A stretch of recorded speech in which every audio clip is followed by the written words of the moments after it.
What's up, guys? Furious Ferg here, and today we are doing a review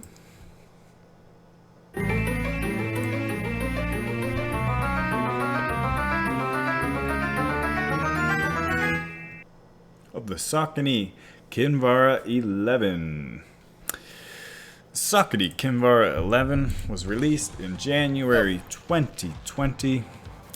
It was the updated model of the Kinvara 10, which was a fantastic shoe. This was the commercial release for it. You will run in harmony with your fellow man. You will set new personal bests.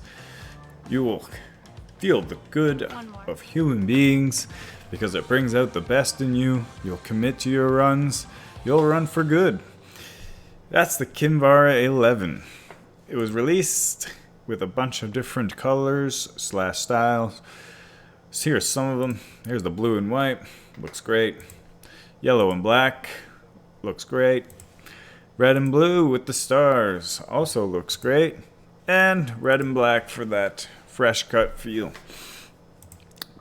Some of the things about this shoe compared to the old model of the Kinvara 10 is it weighs 7.8 ounces in a size 9 in men's and 6.9 ounces in a woman's. Slightly heavier in the woman's in a size 8, but still a very, very light shoe. It will weigh roughly around the same weight as 2 bananas.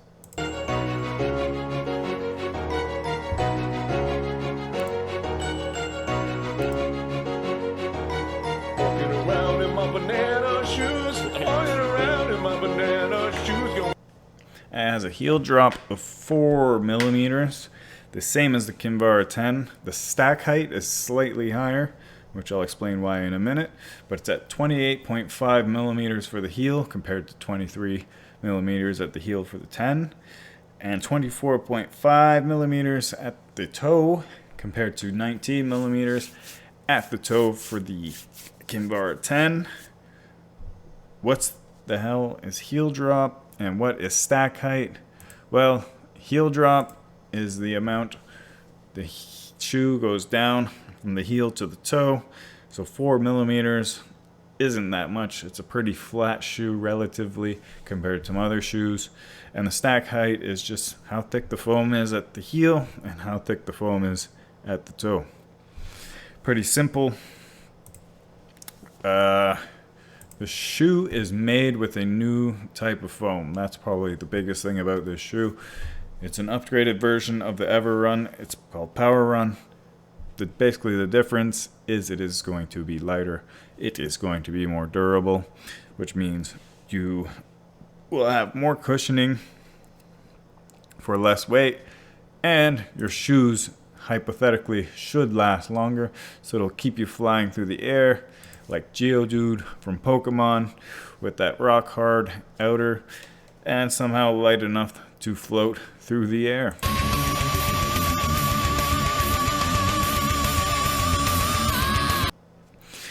It still features form fit technology. Well, what's form fit?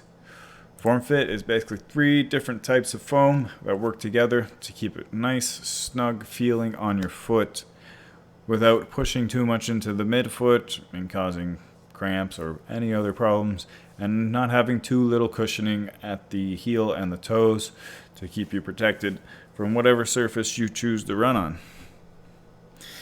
It has engineered mesh, which is the same material as the Kinvara 10.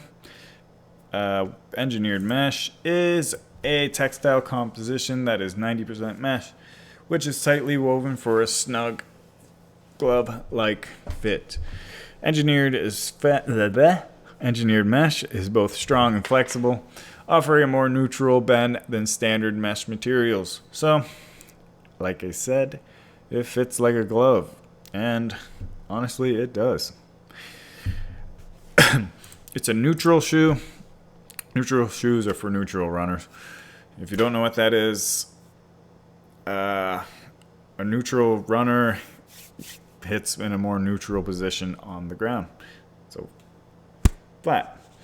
An overpronator usually, or does, rotate their ankles a little bit into the medial section of the foot. This can cause overuse injuries on the tendons, put a lot of pressure on them. This shoe isn't going to protect you from that.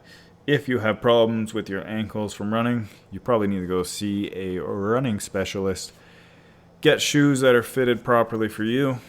These aren't going to be it. But if you're a neutral runner, these are going to be great.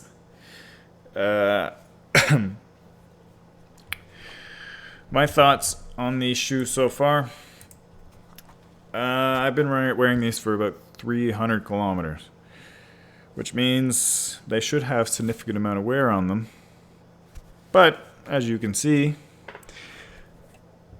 oops, from the heel there is some wear, but nothing too significant. Moving down the foot, you can see there is no rubber casing on this foam here. The reason for that is it's a more durable foam, and it actually is true. It isn't wearing out like the Kinvaras I've had before, which means that they actually stay true to what they said they would do and make a more durable foam. I have a little bit of wear at the front, a little bit of wear at the back. I'm usually a midfoot runner. I switch it up sometimes depending on if I'm having problems with my Achilles or whatnot. But I usually keep it pretty neutral within my midfoot strikes. Other thoughts about the shoe is I use them for the track. I'll use them for road running. I'll use them for gravel surfaces. I'll use them for speed runs. I'll use them for long runs. I'll use them for basically any type of run I'm going to do, aside from a little bit more technical trail running. I'll use a different shoe like a Salomon Speedcross 5 for that. But for the most part, this is my primary training shoe. It's my favorite training shoe. I think it's a great upgrade to the Kinvara 10. I love it. The Kinvara 12 is supposed to be releasing soon. It may already be out if you're watching this video late, but it's supposed to come out in the next few months, so hit subscribe. I'm going to get a pair of those. I'm going to give my initial reaction, see how they hold up over the mileage I put in on them, see how they compare to this Kinvara 11. And as well as I'll be doing other shoes, I'm going to do a review soon of what I think of the Triumph 18. I've been wearing them for a while.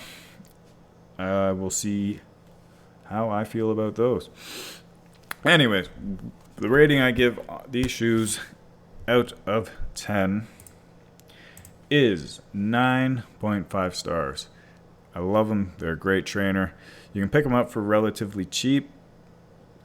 If you shop online, look across different retailers, you should be able to find them for under $100 Canadian, or just under 100. Probably a lot less in US currency, or wherever you're from, I don't know. But you can find them on sale because they're a little bit older of a shoe, released in the beginning of the year of 2020. And yes, 9.5 stars out of 10.